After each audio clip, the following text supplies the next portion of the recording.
चंद्रशेखर ये आदमी दुनिया की नजरों में भले ही एड एजेंसी के लिए काम करता हो, लेकिन इसके संबंध आतंकवादियों के साथ थे। और इतना ही नहीं, वो आतंकवादी को पनाह भी देता था। न ही उसने ये किया बल्कि उसने हथियार खरीदने में मदद भी की और आतंकवाद फैलाने की कोशिश की। जब ये बात 80 स्क्वाड्स के ऑफिसर्स नागेश और दिवाकर को पता चली तो ये लोग तुरंत उसके घर पहुंचे और इसने उन पर हमला करने की कोशिश की। ये हमारी बदकिस्मती है कि इस जैसे इंसान हमारे समाज में रहते हैं। इसलिए माय लॉर्ड, मेरी आपसे ये गुजारिश है कि इस जैसे लोगों को कड़ी से कड़ी सजा दी जाए। That's all my Lord. तुम्हारा कोई डिफेंस लॉयर है? ओ मिस्टर धर्मा रेड्डी, आप? जी हाँ, हम हूँ। हमारे क्लाइंट से गलती हुई है, ये हम मानते हैं, लेकिन हमारे फाजिल वकील दोस्त का गैर सामाजिक हरकत वाला इल्जाम एकदम झूठा है। प्रेशर ही हो रहा ना, प्रेशर।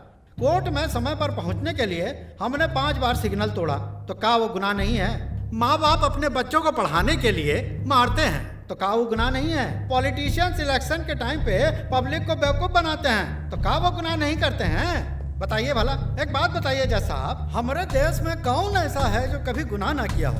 मेरे मुवक्किल ने भी डर की वजह से एक छोटी सी गलती कर दी। ये केस पानी की तरह बिल्कुल साफ है। अब फैसला आपको करना है। That's all your honour. Mister Shekhar, क्या आपको गुनाह कबूल है?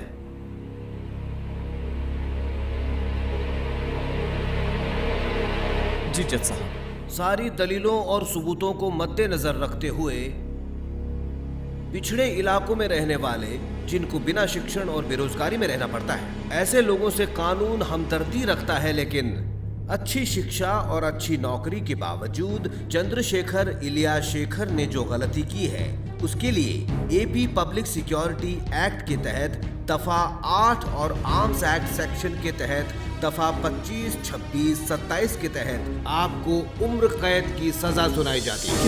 उम्र कैद? ये सब क्या हो रहा है? मिस्टर रेड्डी, आप कुछ कहते क्यों नहीं? मुझे बता दीजिए, मैं बेगुनाह हूं, मैंने कुछ नहीं किया। जज साहब, मैंने कुछ नहीं किया, मैं बेगुनाह हूं, मैंने कुछ नहीं किया। छोड़ दीजिए मुझे, मैंने कुछ नहीं किया।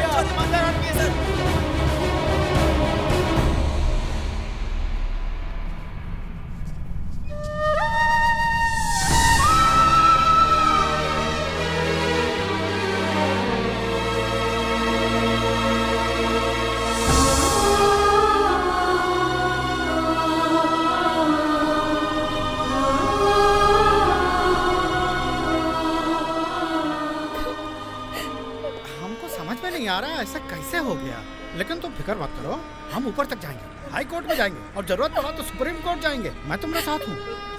तुम एक काम करो, मेरे घर आ जाओ, वहीं बात करेंगे।